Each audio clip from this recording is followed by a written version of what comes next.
చూస్ country delight, live better. ఇప్పుడే country delight app ని download చేసుకోండి. అందరికీ నమస్కారం. నేను Swaroopa Potlapalli. Welcome to Suman TV. Kukatpally Sahasra హత్య కేసును పోలీసులు ఛేదించారు. 12 ఏళ్ల అమ్మాయి హత్యకు గురవడం అందరినీ తీవ్ర ఆవేదనకు గురి చేస్తుంటే, పక్కింట్లో ఉండే 15 ఏళ్ల అబ్బాయి దొంగతనానికి వచ్చి సహస్రను పొట్టను పెట్టుకోవడం అందరినీ షాక్కి గురి చేస్తోంది. ప్రస్తుతం నాతో పాటు ఉన్నారు రిటైర్డ్ డీజీపీ ఐపీఎస్ జయచంద్ర గారు. ఆయనతో మాట్లాడి ఈ కేసు అప్డేట్స్ తెలుసుకుందాం. సార్ నమస్తే. నమస్కారం అమ్మా.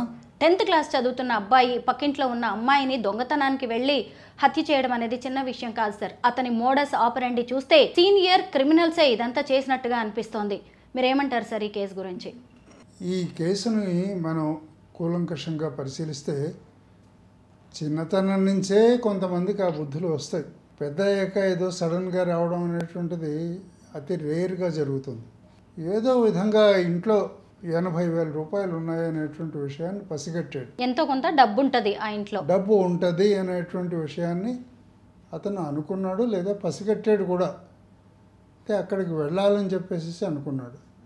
ఇంటి పక్కనే ఉన్నాడు, జస్ట్ చాలా దగ్గరగా గోడలు ఉన్నాయి చూస్తే. అక్కడ ఆ గోడ నుంచి ఈ గోడలోకి బాల్కనీలోకి డైరెక్ట్గా జంప్ చేశాడు. వీళ్ళు పైన పెంట్ హౌస్లో ఉన్నారు కనుక ఈజీగా బాల్కనీలోకి జంప్ చేయగలిగాడు. జంప్ చేసి లోపలికి వెళ్ళిన తర్వాత అంటే ఆ కుర్రవాడు ఒక విషయాన్ని ఊహించలేదు. ఏంటంటే ఆ రోజు ఈ సహస్ర అనే అమ్మాయికి హాలిడే అని, ఆమె ఇంట్లోనే ఉంటుందని అతను ఊహించలేదు. దీనికంతా కూడా అతను వెల్ ప్రిపేర్డ్గానే ఉన్నాడు. మిషన్ డాన్ అనేటువంటి పేరుతోటి ఒక కాగితం మీద స్టెప్ బై స్టెప్ తను ఏమేం చేయాలి అనేటువంటి 1 2 3 4 5 అనేటువంటిది అక్కడికి వెడతాడు. వెళ్ళిన తర్వాత ఏదో గ్యాస్ వెలిగిస్తాడు, లాక్ తీస్తాడు, అలాగే డబ్బులు దొంగతనం చేస్తాడు. ఇవన్నీ రాసుకున్నాడు. చివరిలో ఇంకోటి కూడా రాసుకున్నాడు.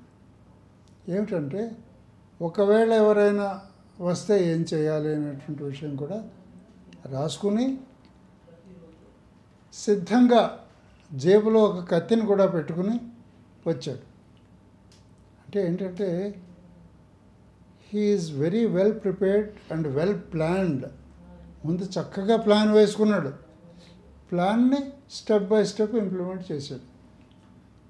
సార్, ఇంట్లో ఉన్న 80,000 రూపాయలను ఎత్తుకుని వెళ్తుండగా సహస్ర చూసింది. దాంతో ఆ అమ్మాయి గొంతు నులిమి చంపి ఆ తర్వాత గొంతు కోసి కత్తిపోట్లతో ఆ అమ్మాయిని హతమార్చడం అనేది జరిగింది సార్. అయితే ఇంకొక విషయం ఏంటంటే, ఇప్పటి వరకు ఇక్కడ డబ్బు పోలేదు, బంగారం పోలేదు, చోరీకి వచ్చినట్టుగా అనిపించలేదు అనుకున్నారు. అలాగే ఇంకొక వైపు చూసినప్పుడు పోలీసులకి సీసీ కెమెరా అనేది ఆధారంగా మారింది. కింద నుంచి ఎవరూ కూడా బయట నుంచి వచ్చినట్టుగా వెళ్ళినట్టుగా లేకపోవడంతో పూర్తిగా పక్కింటి మీదే పోలీసులు ఫోకస్ చేశారు. ఇక్కడ ఖచ్చితంగా పోలీసులను మనం అభినందించాల్సిందే.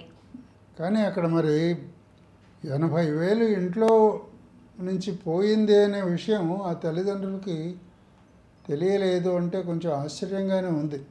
ఎనివే అది పక్కన పెట్టి, ఈ అమ్మాయి చూసింది కనుక ఈ విషయాన్ని బయట చెప్తే, ఆ అమ్మాయి కానీ బయట తెలియజేస్తే ఏమవుతుందో అనే భయంతో ఆ 10వ తరగతి చదివేటువంటి పక్కింటి పిల్లవాడు ఆ అమ్మాయిని కత్తితో పొడిచి, అంటే తన ప్లాన్ ప్రకారంగా, మిషన్ డాన్ ప్రకారంగా కత్తితో పొడిచి హత్య చేసి, ఇంకా ప్రాణాలు ఉన్నాయేమో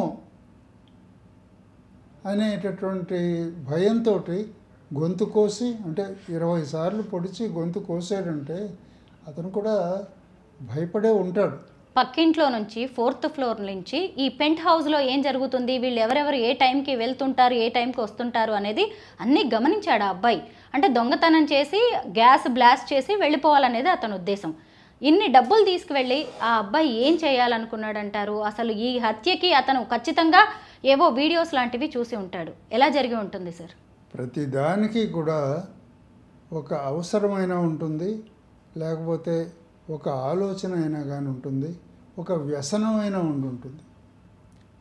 అవి కొంతమంది పిల్లలకి చిన్నప్పటి నుంచే అలవాటు అవుతాయి.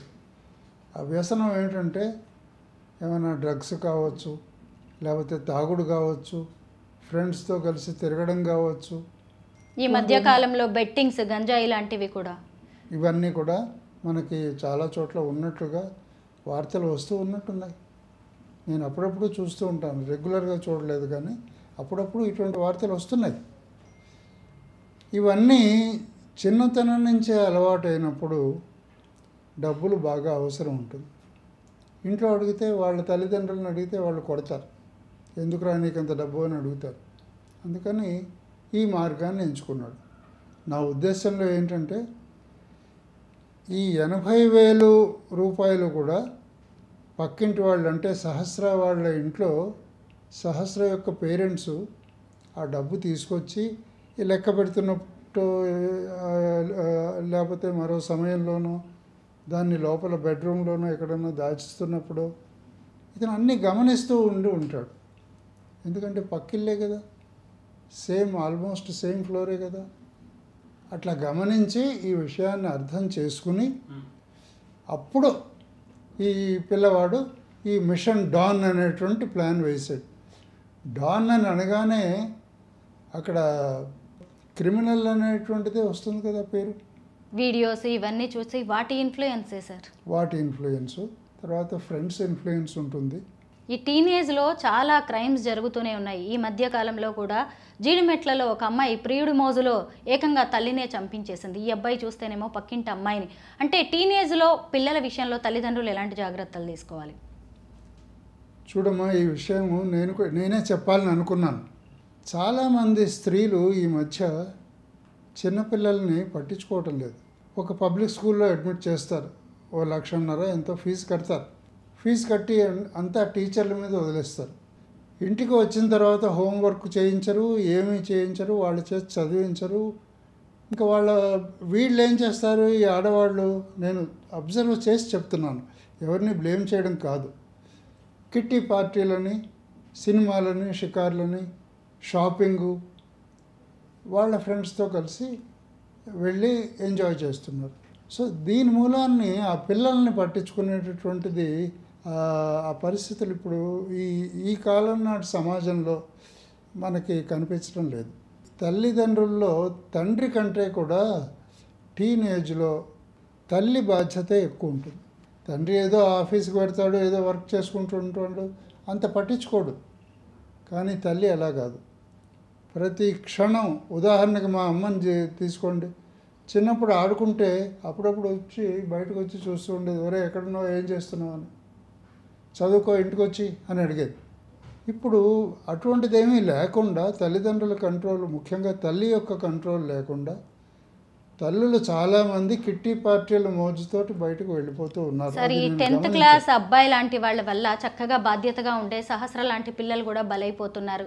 వర్కింగ్ పేరెంట్స్, తల్లిదండ్రులు ఇద్దరు కూడా ఎంత బిజీగా ఉంటారు, అయినా పిల్లలు ఎంత బాధ్యతగా ఇంట్లో బుద్ధిగా ఉండే పిల్లల్ని కూడా ఇంటికి వచ్చి మరీ చంపేశారు అంటే అసలు పిల్లల విషయంలో ఇంకా ఎంత జాగ్రత్తగా ఉండాలో అనిపిస్తోంది సార్.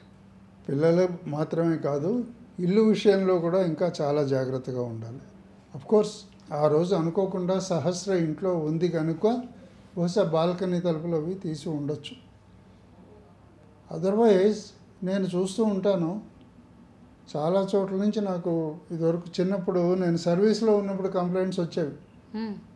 తలుపు తీసి ఉంచడం మూలాన్ని ఎవడో క్రిమినల్ లోపలికి జొరపడి, దొంగ లోపలికి జొరపడి వస్తువులు, డబ్బులు తీసుకుపోయాడు, ఆభరణాలు తీసుకుపోయాడు అని చాలా కంప్లైంట్స్ వచ్చేవి ఆ రోజుల్లో. ఇప్పుడు కూడా అటువంటి పరిస్థితులు ఉన్నాయి. తలుపులు సరిగా చూసుకోవాలి, ఇల్లు సరిగా చూసుకోవాలి. ఇటువంటివి జరగకుండా తల్లిదండ్రులు అందరూ కూడా, ముఖ్యంగా పేరెంట్స్ చాలా శ్రద్ధ తీసుకోవాలి. వర్కింగ్ పేరెంట్స్ మరీ ఎక్కువ శ్రద్ధ తీసుకోవాలి. నిజమే సార్. మొత్తానికైతే అసలు ఈ ఘటన అందరినీ తీవ్ర బాధకు గురి చేస్తుంది. ఇంకెవరి విషయంలో కూడా ఇలా జరగకూడదని కోరుకుందాం. Thank you so much sir. Thank you అమ్మా.